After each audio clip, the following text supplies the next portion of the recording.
ففروا إلى الله.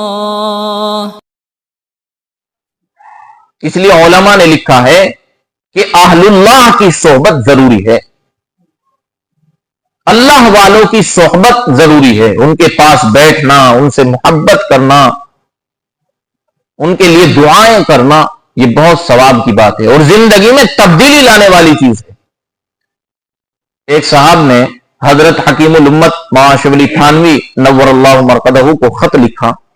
اور خط میں یہ لکھا کہ حضرت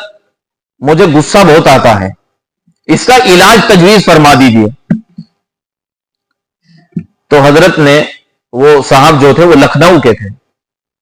تو حضرت نے ان کو خط لکھا، یعنی کہ ان کے خط کا جواب لکھا کہ لکھنؤ ہی کے اندر فلاں حکیم صاحب ہیں، وہ میرے مرید ہیں، آپ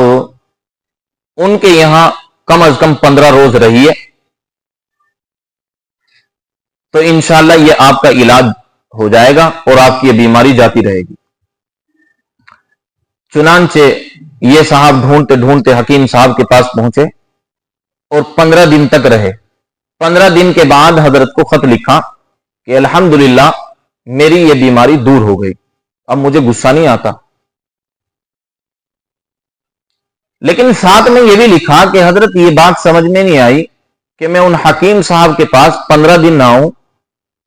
مگر ان 15 دنوں میں انہوں نے نہ تو مجھے کچھ بتایا اور نہ میں نے ان سے کچھ پوچھا، اور بیماری میری دور ہو گئی۔ تو حضرت حکیم الامت مولانا اشرف علی تھانوی نور اللہ مرقدہ نے ان کو جواب لکھا کہ وہ اللہ کے ولی ہیں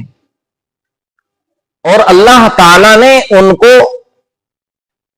تحمل اور برداشت کی صفت ودیعت کی ہے